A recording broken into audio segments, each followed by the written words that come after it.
பர்சனாலிட்டினா என்னன்னு தெரியுமா?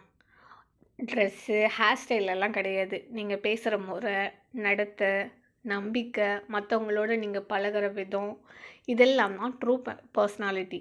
நம்மளோட அவுட்டர் லுக்லலாம் இல்ல. நம்மளோட இன்னர் லுக் தான் கதை பேசும். பர்சனாலிட்டி டெவலப் பண்ணணும் அப்படின்னா, நம்ம தான் மாறணும். ஒரு நிமிஷம் பாருங்க. உங்க மேல உங்களுக்கு நம்பிக்கை இருக்கா?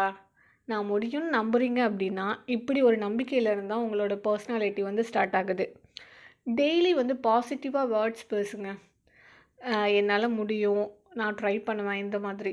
நீங்க உங்கள எப்படி ட்ரீட் பண்றீங்களோ, அதே மாதிரி தான் இந்த உலகமும் உங்கள வந்து ட்ரீட் பண்ணும். கம்யூனிகேஷன் முக்கியம். நல்லா பேசணும் அப்படின்னா, இங்கிலீஷ் தெரியணும்லாம் அவசியம் இல்ல. கிளியரா, ரெஸ்பெக்ட்டா பேசுறதுல தான் சார்ம் இருக்கு. வீணா ஒரு ஒரு பாயிண்ட்டுக்காக கூச்சலிட்டிக்காம, காமா எக்ஸ்ப்ளைன் பண்ணுங்க.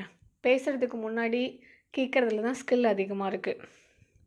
நீங்க பேசுறதுக்குள்ளேயே உங்களோட லெவல் என்னன்னு சொல்லிட்டு தெரிஞ்சிரும். ட்ரெஸ் வந்துட்டு ஸ்டைலிஷா இல்லன்னு சொல்லிட்டு ஃபீல் பண்ணாதீங்க. கிளீனா இருந்தா போதும். டைம், பங்க்சுவாலிட்டி, டிசிப்ளின் ஹேபிட்ஸ் இதெல்லாம் உங்களோட பர்சனாலிட்டிய வந்து பில்ட் பண்ற ஒரு டூல். ஒரு நல்ல வாக்கிங் ஸ்டைலு, கான்ஃபிடென்ட் லுக்கு இதுதான் ஃபர்ஸ்ட் இம்ப்ரஷன். சின்ன விஷயத்த கூட பெரிய இம்பேக்ட் வரும். டைமுக்கு வர்றதோ, பேசுறதோ, இல்ல ஐ கான்டாக்ட் வச்சு பேசுறது எல்லாமே உங்கள வந்து தனியா காட்டும்.